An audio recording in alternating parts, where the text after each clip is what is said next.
Escuchas un podcast en el que conversan en inglés dos mujeres. Una de ellas es una monja budista y dice: la muerte nos ayuda a comprender que todo es temporal. Comprender que todo es temporal nos permite apreciar la vida. Aprender a morir es aprender a vivir. La otra mujer responde: efectivamente, necesitamos amigarnos con la muerte. Sin embargo, nos da miedo.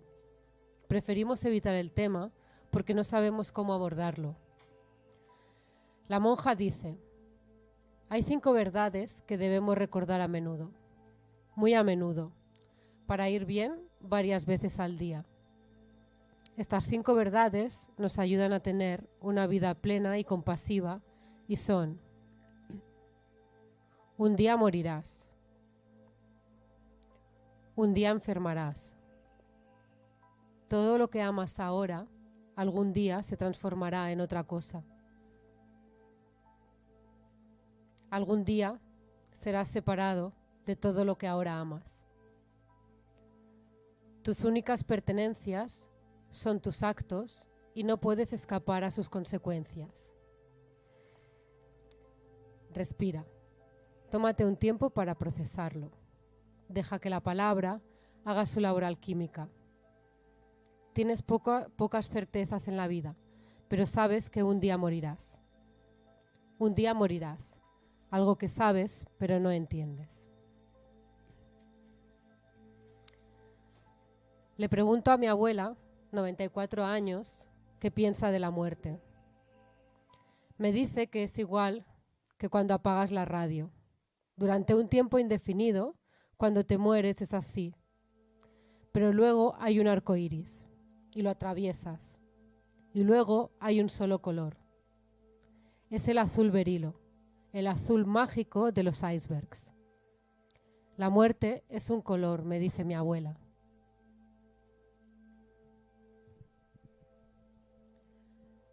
La muerte por suicidio es la más seca. Lleva un tiempo y muchas conversaciones comprender que por lo general los factores que te destruyen son tan incontrolables como lo puede ser un cáncer. No hay tantas cosas que se puede hacer para combatir el cáncer, una neumonía o una muerte por atropello. Solo tienes injerencia en ellas hasta cierto punto. No he podido dormir en los 2 años en los que empecé a asimilar eso. Mis primeras palabras a mi madre fueron que había que respetar su decisión, como si nos hubiera quedado opción de no respetarla. Y la respuesta de mi madre fue rápida y contundente. ¿Qué decisión? ¿Cuenta un asesinato del sistema como decisión? El ritual del entierro cristiano es terrorífico. No se me ocurre peor manera de despedirse de nadie que la de cremarle en un barracón aséptico que bien podía haber sido un concesionario de coches, rodeado de personas que no han levantado el teléfono para preguntar por el estado de esa persona, en su mayoría, en toda su vida. De nada a los asistentes por venir. Os pongo un cuño en la puerta por si queréis salir a fumar y volver a entrar. Si os suscribís a la newsletter Muertes Familiares, os lleváis un 10% de descuento en el café del tanatorio. No quiero viejas con caras desconocidas llorándome. Somos Sara y Clara del colectivo Duda. Esto que habéis visto es una apertura de una investigación que iniciamos en 2019 y en la que todavía estamos. Los fragmentos que hemos leído son parte de esta publicación, Morir guay, voces y relatos para no tener miedo. Y este vídeo que habéis visto es la segunda fase de la investigación. Son los brutos, es un documento, tenemos muchísimo material grabado y esto es solamente una muestra, una forma como de abrir el proceso. Estamos buscando los recursos y las maneras de poder editarlo y terminarlo.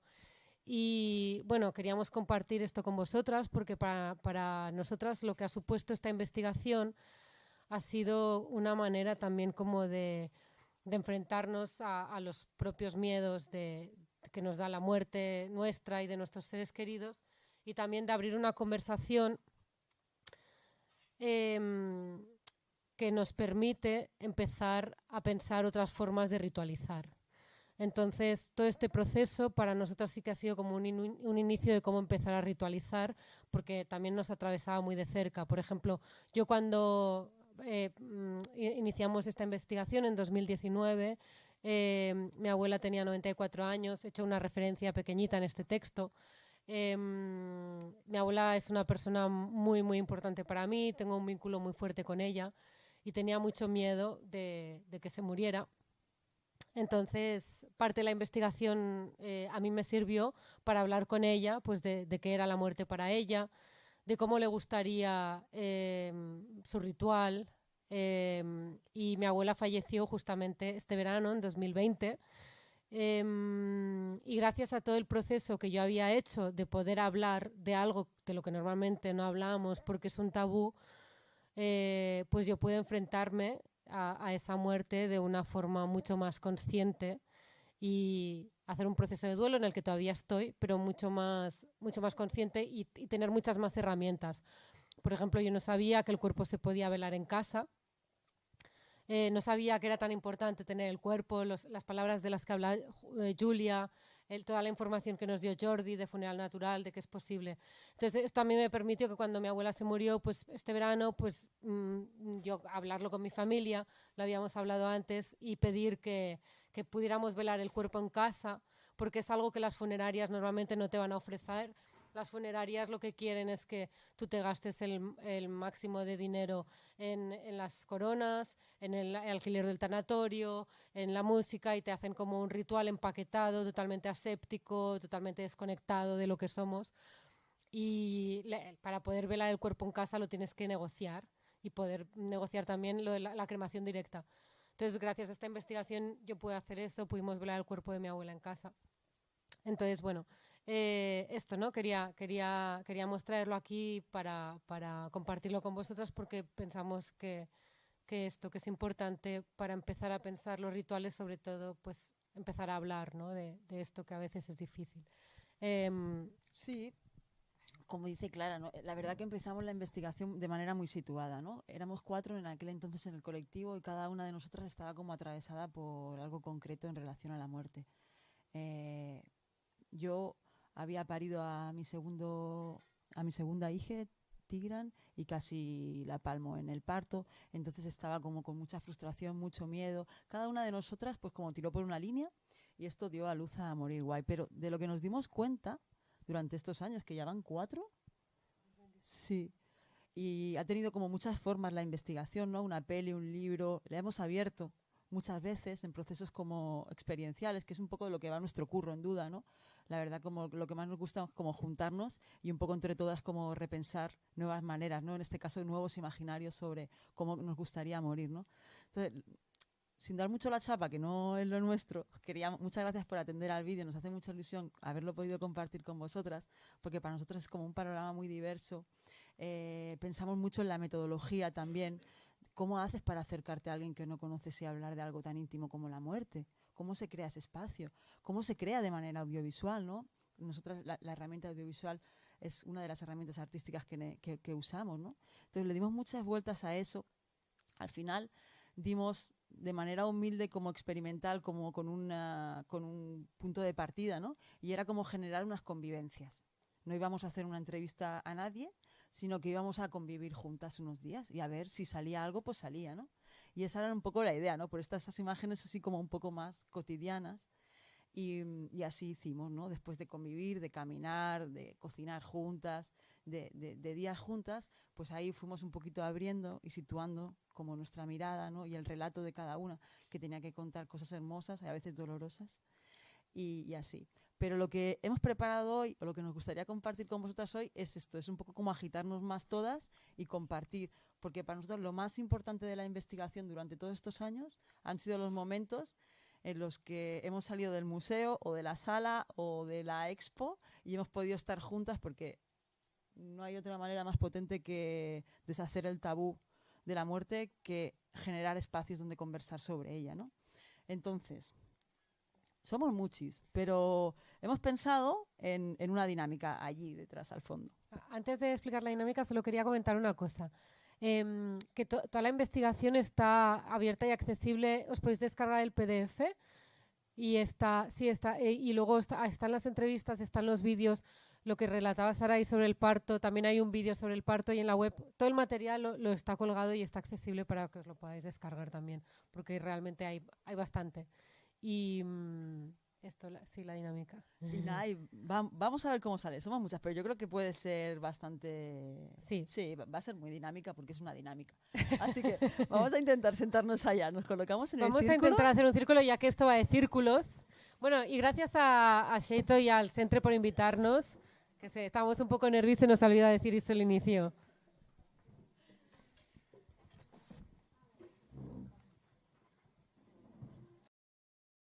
¿Qué es una cita?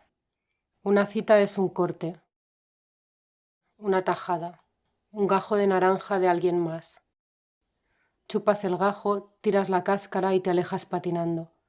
Parte de tu disfrute con la técnica documental es la sensación de bandidaje, saquear la vida de alguien más o sus frases y pretender tener un punto de vista propio llamado objetivo, ya que puedes convertir cualquier cosa en un objeto al tratarlo de este modo.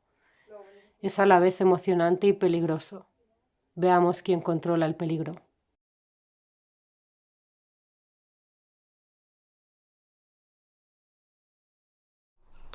Cuando tengo miedo, mira, ayer por la noche, por ejemplo, justo cuando me iba a dormir, me vino uno de estos momentos de pánico. En 15 minuts, el cementiri de Llinars del Vallès tancarà les seves portes. Qué manera En 15 minutos, más el cementerio de chilling, Llinars ¿no? del Vallès cerrará sus puertas. Como si fuera un, no sé, un campo de fútbol o Centro algo así. comercial. Sí, centro comercial. Ayer me dio uno de estos ataques que por suerte se me pasó rápido, ¿no? Pero vas a desaparecer. Y sí que viene de este punto, de tener cero fe en cualquier religión y de repente ser una persona muy racional, muy científica y pensar que va a desaparecer el hecho de tú percibir una realidad y tú formar parte de esta realidad y tú afectar a otras realidades, ¿no? Es más esto lo que me abruma. O sigui, només comentar, no cal que profunditzis, sinó perquè no, però comentar lo de que has viscut també dos morts més, que són la del teu pare i el teu germà, sí. I com has processat el dol amb el tema de l'herència. Bueno, i amb el Joan igual. I amb el Joan. Sí. Vale. Sí. Sí. Sí, estem. Un tema important que queda per explicar és el que és l'autèntica herència, no? O sigui, i quan somric és perquè em connecto amb els meus morts, que els visc amb orgull i alegria, no? Perquè estan morts i saben més que jo. I com que saben més que jo, i no m'agrada dir la paraula jo, o sigui, saben més, entren i et van dipositant tot el que ells sabien. I aquest és el tresor, aquesta és l'herència. O sigui, quan algú mor i et dona una herència, te la dona durant infinita. Y si lastimas, vamos, es que no se acaba. Es que es brutal. Es un demonio, me dice un chaval que se llama Max, que es black metalero, y conozco de la movida gótica porque vengo de ahí. Y fue un poco mi primera toma de contacto en el mundo oscuro de Allan Poe, todo súper pedante, porque en aquel momento recuerdo que todo el mundo iba de negro, recitaba como 4 poemas y así que ya tal. Pero bueno, que fue un poco mi primer acercamiento a culturas que abrazan la muerte, el tánatos, tal. Pero yo también venía pensando, a ver, no me voy a poner mega teórica porque tampoco toco estos temas así de la filosofía, más que un poco tangencialmente rollo, pues sí, necropolítica, tal, pero que también tiene un rollito ahí experiencial. gótico. El pasado gótico, claro, esto siempre pesa. ¿Y en ese momento la muerte qué significaba para ti? Hombre, pues tenía mucho que ver con que yo estaba deprimidísima y quería morirme todo el día. O sea que, más allá de que la mayoría de música que escuchaba tenía un componente oscuro, que me acuerdo mucho de Sopora Eternus and the Ensemble of Shadows, que era, primero fue mi primera toma de contacto con la muerte, mi primera toma de contacto con el mundo queer, mi primera toma de contacto con... Claro, también tenía un pozo filosófico interesante, filosofía de andar por casa, un poco de sobremesa, pero tenían canciones rollo Sopor Fratem Mortis Est, el sueño es el mar de la muerte, era brutal. Sleep, sleep is the brother of death, no we can die. No, es que la tía era muy fuerte porque decía que vivía en unas catacumbas y cada vez que se intentaba suicidar se le aparecía la Asamblea de las Sombras, que era un poco como el coro, porque es un grupo pero está formado por un único integrante humano que pertenece al quinto sexo divino, decía ella. Entonces cada vez que se intentaba suicidar se le manifestaba esta Asamblea de las Sombras En la catatumba. en la catacumba donde vivía, que luego resultó que era mentira, porque como publicó en Facebook una factura del gas que le había llegado, y claro, la tía era como factura del gas, además salía el pueblo donde estaba, que era una urbanización pudiente de Alemania. Era como, bueno, chata, lo de las catacumbas te lo has inventado, pero era una tía muy fuerte. No sé por dónde viene el aire.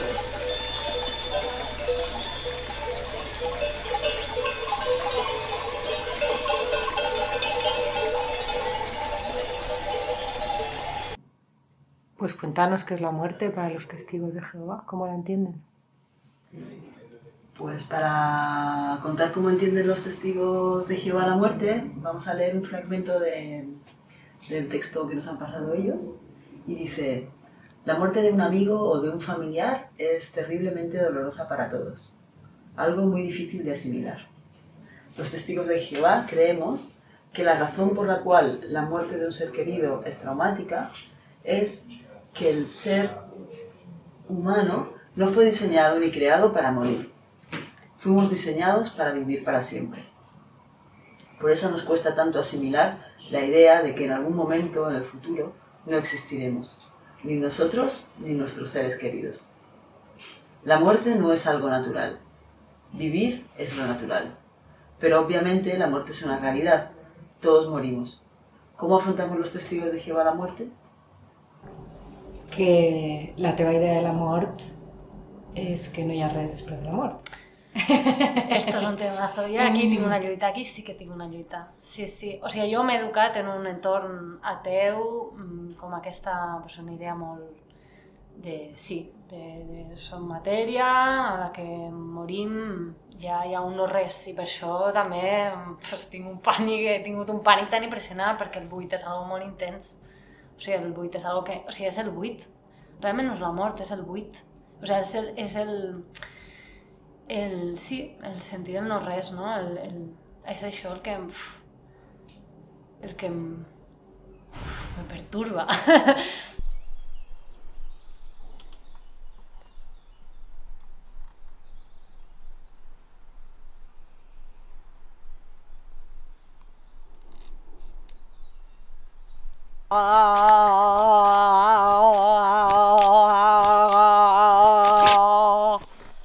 Cuando morimos físicamente, perdemos o sea, la característica principal es que no respiramos, ¿vale? No respirar quiere decir que el cuerpo, el corazón se ha detenido y por tanto ya no hay bombeo de oxígeno en la sangre, etcétera, etcétera, no le llega al cerebro, el cerebro sin oxígeno no puede pensar, bien.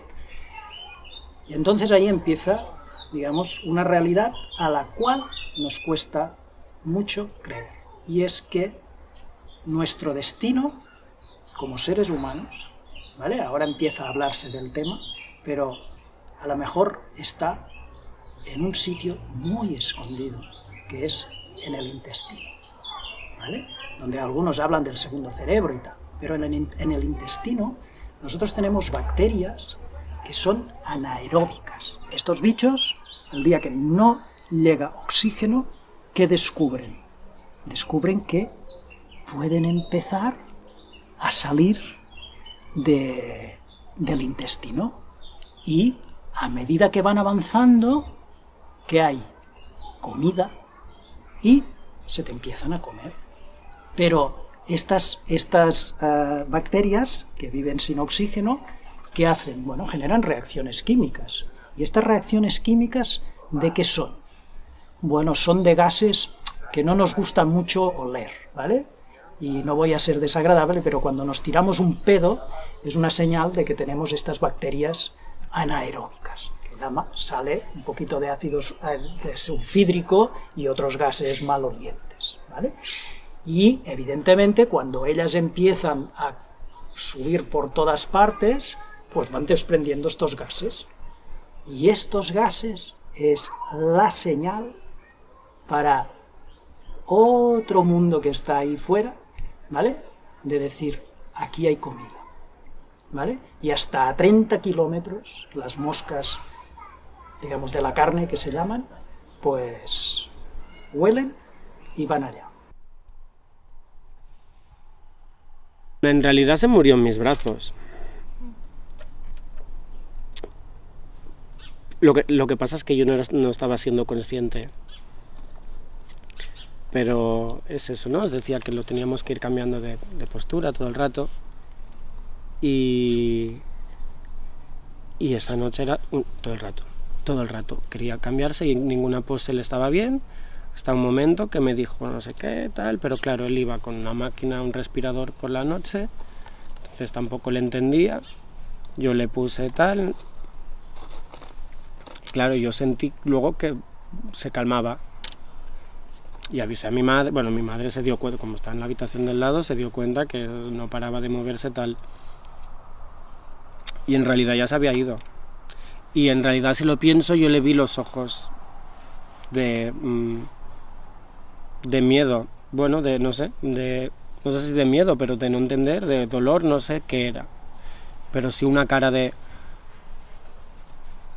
que tú asumes que es no estoy bien, no me gusta esta pose, o me duele la cadera, lo que sea, pero no, era aquí ha pasado algo, y luego la calma, no? Jo crec, i és el meu cas, que tenir contacte amb el cos mort de la persona difunta és molt bo per fer el procés de dol, és molt bo per integrar, per acceptar que aquesta persona ha mort, i a mi, per exemple, que em va passar és que jo cuidava ma mare, no? Mentre ella s'anava deteriorant, mentre ella anava morint, jo estava 24/7 ahí amb ella. I clar, jo estava amb el seu cos moribund, molt en contacte, no? Al final, quan ella va morir, de fet ella va morir amb mi, o sigui, estàvem dormint juntes i quan em vaig despertar ella estava ja morta. I aleshores vaig estar una estona, doncs, tocant-la, no? Com parlant amb ella, mirant-la, adonant-me què és un cos mort, no? Però jo tampoc havia vist cossos morts abans, no? I durant els anys, els primers anys, em passava que tenia somnis recurrents, quasi cada dia somiava que ella estava viva. Que ella estava viva per ser malalta, com algo molt realista, no? Estava malalta però encara està viva, no? Encara ja... I era molt heavy que els primers minuts en despertar-me jo ho creia. O sigui, era, està viva, no? Com le puedo llamar. I era la imatge del seu cos mort el que em feia, no, tu saps que no estaves viva. No perquè t'ho hagin dit, no perquè t'ho hagis imaginat, sinó perquè ho has sentit. Habíamos pensado también en alguna persona que trabaje en hospital y que tenga la muerte también muy cerca desde esa forma quizás más desvinculada. Claro. Y que te pueda contar un poco más sobre cómo se burocratiza y toda la ausencia de ritual y de tal que hay ahí. Habíamos pensado también en alguien de una institución más formal, tipo iglesia o así, que nos lo cuente desde ese lado. Para ellos la muerte pues no es nada representativo, es más bien un poco molesto, ¿no? Claro, ellos tienen la esperanza de una vida eterna aquí en la tierra, una resurrección de hombres y mujeres que sucederá en breve, según las profecías bíblicas, y que generará un nuevo orden mundial de gente buena y de gente no pecaminosa. Esto también está muy enlazado de por qué ellos ven la muerte así, porque en realidad la muerte forma parte del pecado original. O sea, la muerte empezó cuando según el relato bíblico, pues Adán y Eva pecaron, ¿no? Porque Dios los creó perfectos. Y ese pecado originó la imperfección, la enfermedad, la muerte y este estado incómodo para los testigos de Jehová, que es la vida aquí en la tierra, ¿no? Que es como un estado también como de tránsito, ¿no? Donde el objetivo principal es precisamente promover esa esperanza de vida eterna. ¿Cómo se describe la vida eterna? ¿O hay una descripción así concreta? Sí, podemos leer más cosas. Yo hace mucho que no leo sus publicaciones, pero lo que yo recuerdo así con más ímpetu es esta vida eterna no va a ser ni en el cielo ni en ningún otro lugar que no sea la tierra que conocemos. Va a haber una resurrección. Esa resurrección viene después del Apocalipsis, que es un poco, según las señales, hay un momento en la historia donde la bestia de tres cabezas y las grandes naciones empiezan como a una persecución muy fuerte contra ciertas minorías. En realidad para ellos está como muy vinculada con esa persecución de los cristianos primitivos. En realidad esa persecución está vinculada a los testigos de Jehová para ellos, ¿no? Esa persecución con terremotos, pandemias, epidemias, son un poco las señales que conforman estos últimos días.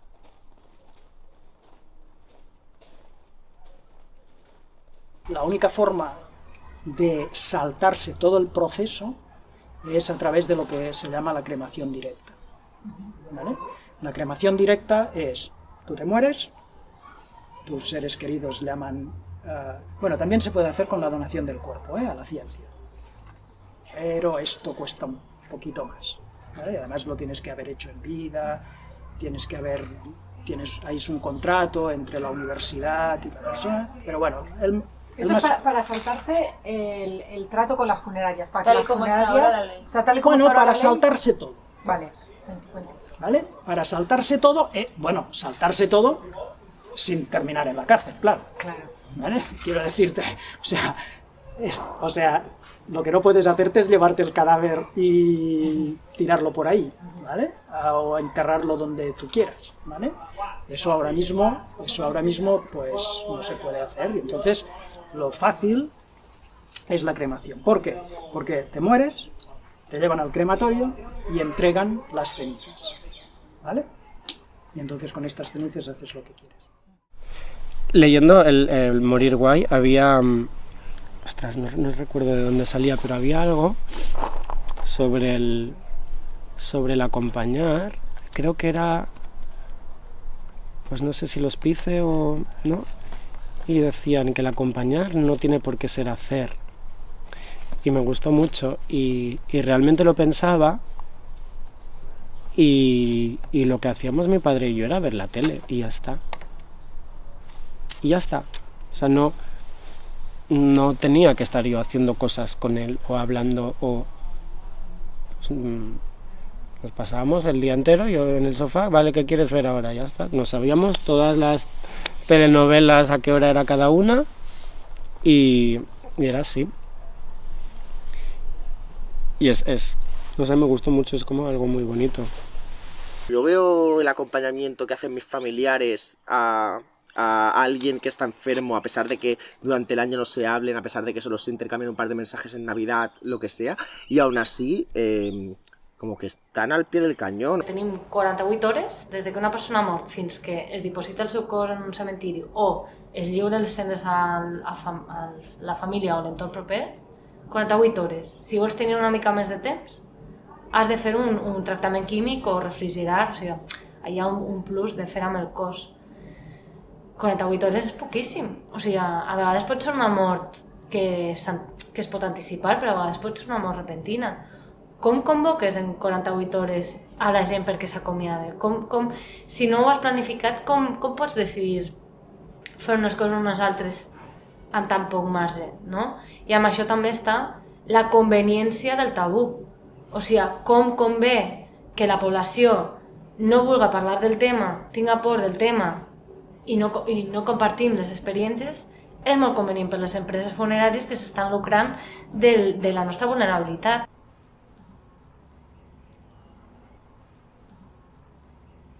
Lo que me gustaría ahora mismo no es posible, ¿vale? Porque a mí lo que me gustaría es la excarnación, o sea, que me dejaran en un sitio y que la naturaleza haga, no sé si las urracas, que van a ser de las primeras en llegar, o quien sea, pero que haga su trabajo, ¿vale? Esto no es posible, legalmente. Pero puedes tener una red de cómplices.